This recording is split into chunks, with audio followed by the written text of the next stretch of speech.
So yeah, Muppets movie, 40th anniversary. I was interested in seeing this one for a while because I grew up with the Muppets, with movies like Muppets Treasure Island and Muppets Christmas Carol and all that stuff. But I never actually saw this one. This is pretty much the only. What if I did the whole review like this? That'd be obnoxious. Yeah, I know. Yeah, I know. I don't think he's seen her. I've seen it like. Before, really? Well, yeah, I didn't see it until very recently. So yeah. This is actually probably the only Jim Henson product I haven't seen. I've seen Labyrinth so many times. We saw Dark Crystal about a year ago.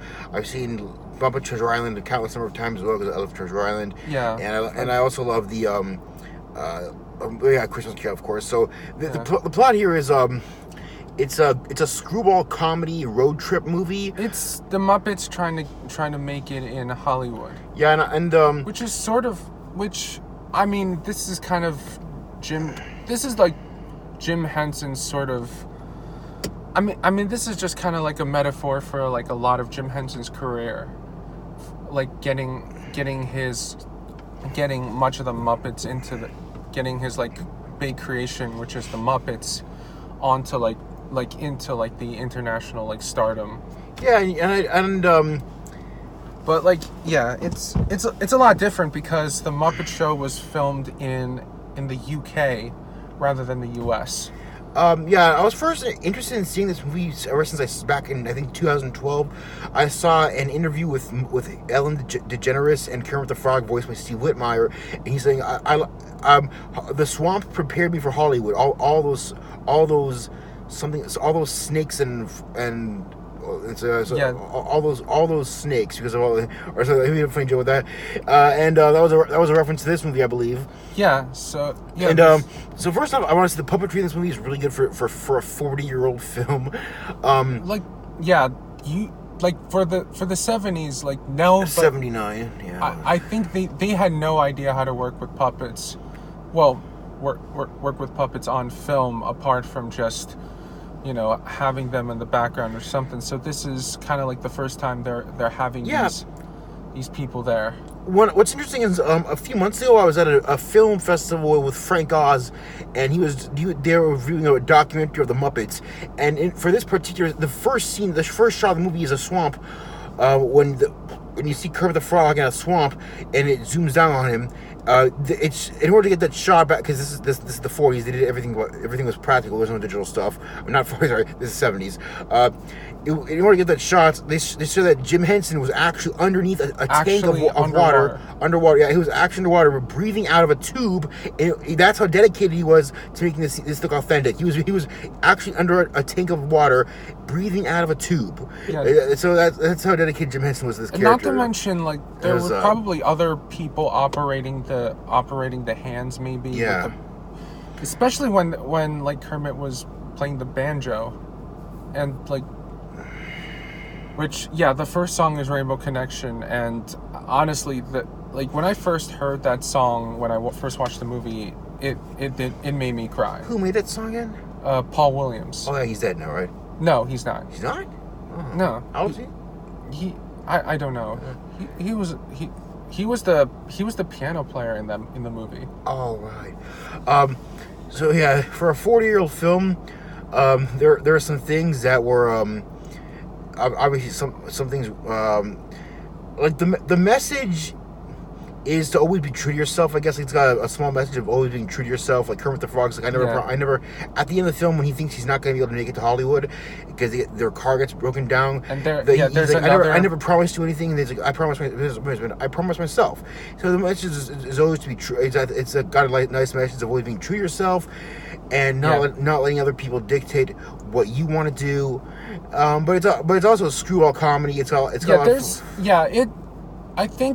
I think the reason why this movie, I mean, as dated as it is, it's the Muppets, and the Muppet Show is basically a variety show. Yeah. So obviously there's going to be a lot of bad puns, a lot of. My favorite one was the one with the thing with the pun with the chicken and the pig. And it's like, yes. What's that thing again? Or if you were the one to. When Gonzo was flirting with Miss Piggy. No. What did he say exactly? The exact quote was. I don't remember, but The, So, I don't know, I mean, the thing is, you have it's kind of like it's a kind of like a play on a classic movie. Yeah. You know, boy gets girl, boy loses girl. Yeah. There's action, danger. There's a song and dance. There's nothing to really look into. It's just. I mean, if you came into this movie for the plot, what were you thinking, man? I mean, come on. Yeah, I mean, ridiculous. So what happens is this movie's very I wouldn't exactly. Sorry, was that word I'm looking for? This movie's very satirical. Yeah, that's what's satirical, and they make fun of a lot of stuff. They make fun of how. Yeah, they make fun of moments where there's a villain who asks Kermit to be a spokesman for Frog's Legs. He wants Kermit the Frog. He's chasing Kermit the Frog all over from Florida to California. I think it's Florida. I mean, that's where the Everglades are. I mean, and he's like, I want Kermit the Frog to be a spokesperson for my Frog's Legs restaurant where they sell frogs. And then it's like the best part is like the best. I think the best part was like he's like it's $500. Yeah, which probably was big back in 1979. Like he offers, when he first sees Kermit, he offers him he offers him $500 for a year to be a spokesperson. And what's funny is you kind of get this like feeling that the guy's got like it's when he first sees Kermit, he sees him dancing in a bar, and he's like spying on his feet. He's obsessed with his feet. He's like, "Oh God, he's gonna have a crazy foot fetish or something." Maybe I'm looking too deep into it, but a lot of the Muppets never really had any of the like double entendre stuff or like risque hidden messages. They have except for Miss Piggy. They had back in the Muppet Show. Yeah, except for Miss Piggy. She was always like I remember back in middle school they had like Miss Piggy having advertising for was it these boots are made for, what was it, commercials like these boots Pizza. are made for? It was Pizza Hut. Pizza Hut, or was it Hooters? It was Pizza Hut. Yeah. And they had Jessica Simpson, which that was the funniest thing. I mean, look, there's so obviously it's kind of like this seedy guy who was trying to make money off this like dangerous thing, except it's not like anything like drugs or anything. It's Frog's Legs. It's just and the best part is it's like the commercial where he was in a frog costume and Kermit was cringing a little bit, and then Fozzie was like holding him back. He's like, yeah, it's all right. And obviously you're not gonna get like it. It's one of those movies where there's the logic is just so weird, but you just want to watch it anyway because it's so enjoyable. Because the Muppets, Jim Henson's like reason for making this type of movie was like they never made entertainment just for kids. Yeah. Most of it was like for any family. Yeah, and they even have a Big Bird from Sesame Street makes a cameo for like 20 seconds. And, yeah, and the best part, like he's going to New York for to be in television, and I don't know if Sesame Street is filmed in New York. I think it is. Yeah. Maybe it is. But anyway, it still bothers me that I can't remember that joke with the chicken. It was like something about. Well. Yeah, I don't remember either. Anyway, I just remember some of the bigger gags mostly. Yeah, so it's very lighthearted humor, a lot of slapstick, a lot of physical comedy. You could definitely. This is the earliest of Jim Henson's work I've seen, other than his late '60s, early '70s stuff. And I saw snippets on YouTube of Jim Henson with like this mock Kermit the Frog doll, which looked like it was just basically a green sock. Yeah, back when it wasn't. '60s. Yeah, it wasn't the. Yeah, like it was called Sam and Friends, and like Kermit was the only character to like move into like eventually Sesame Street and then into the Muppets. And I mean, this is classic. This is a classic Muppets movie. Yeah. One thing I think that could have been more was like, I would have liked to have seen more of them breaking the fourth wall. I mean, what they did was pretty cool. Yeah, this is probably one of the first films to ever do it like in a way that's in a cohesive narrative, other than just some movies that did it where they were just like referencing the fact they're characters. It wasn't a movie that where at the end the Native Americans come out of the.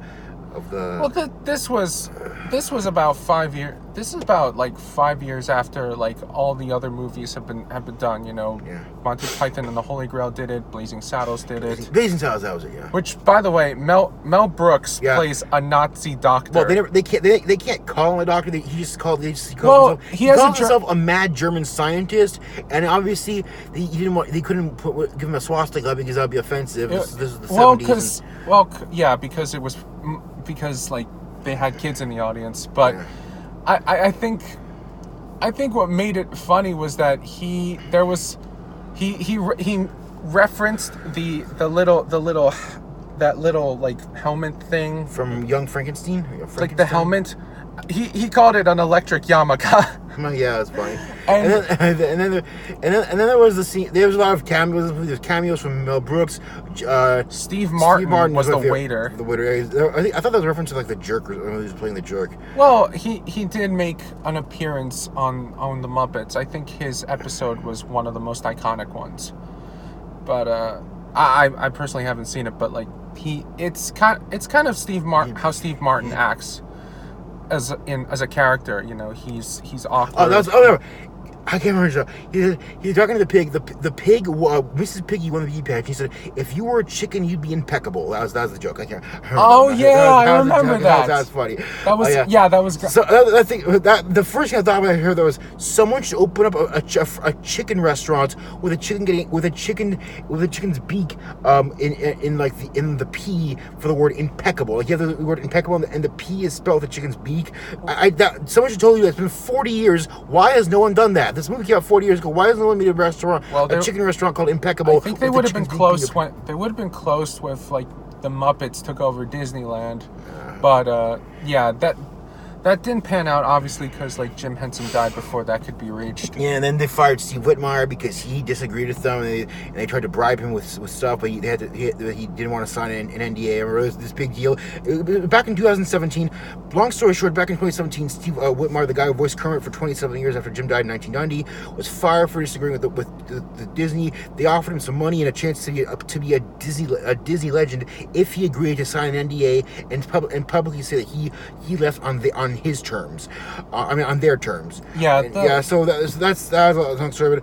But I think this brings me to kind of like my attitude on the Muppets today, because like we got 2 films from the Muppets, and I think 3. Didn't we get 3? Well, but 3. You mean the Disney era? Yeah. Well, Muppet Treasure Island doesn't really count because that was after the Disney. That was before Disney bought Muppets. That was 96. Are you thinking about the Muppets? When did they buy? 2011, I think. 2011. Yeah, so they got Muppets and Muppets Most Wanted, and what else did we get? And they had like a Muppets TV show. Oh yeah. And I mean, I don't want to say too much because I personally liked a lot of the stuff that was in the first Disney Muppet movie. Well, I don't remember. That was a long time ago. Yeah, that was 2011. And you know, obviously, you have one of the guys from Flight of the Conchords doing the music, and he does a really good job doing it. But I don't know. There's something about the way that this movie was played out that I don't think Disney could exactly do personally. Yeah, like all the double entendre stuff, which I mentioned, which actually Jim Henson was pushing a lot for not just innuendos, but flat out like. I remember I saw an interview back in, I think it was 89 or maybe earlier on, when he was on Saturday Night Live on YouTube. Yes. When they were asking him, how are you doing in bed? They're like, oh, do you mean sleep or sex? How am I sleeping or am I doing yes. both? And they're like, oh no, and Disney's like, oh no, we can't talk about sex in our show. It's for kids. Yeah, back when the Muppets had balls. Well, back then, like Henson was I mean, Henson had actually had a segment on Saturday Night Live, Yeah. and like they got poorly received. The whole cast did not like it. So obviously, we're just basically using this movie as an excuse to talk about the Muppets. So yeah, sorry about that. This feels more like a rant about the Muppets than it feels like an actual review. Well, I personally think that, yeah, I do miss a lot of the, kind of like the wink wink nudge nudge attitude of like what the Muppets have done before, and Jim Henson has always pushed his company to do bigger and like much more powerful stuff. And the one thing I'm glad of is that even though Disney owns the Muppets, they don't own the Jim Henson Company in its entirety. So we're getting next year, or I think next year, a new Labyrinth movie by the director of Don't Breathe. Remember that one? That guy's name I can't pronounce. Who's the director of Don't Breathe? I don't. It was one of Dylan Minnette's and the other guy. It was these three guys that made a house, and there was this blind guy that they have to fight. I don't remember, but yeah. So I'm glad that Disney doesn't own everything in reality to Jim Henson, but at the same time, you have to acknowledge that without Disney, the Muppets probably. I think they still would have had a bit. They're not part of the zeitgeist, and they weren't part of the zeitgeist back in like before Disney bought them, because they had to resort to stuff like, adapting like the Muppets in other stories, Christmas Carol, Treasure Island, and and then they did Muppets from Space, which had like Gonzo centered, but you know what they should do? Yeah, Muppets in Space 2 with Mel Gibson. That'd be hilarious. I mean, it could be anybody, really. They should do a new Muppet. Any Muppets movie should be done with Mel Gibson. That'd be hilarious.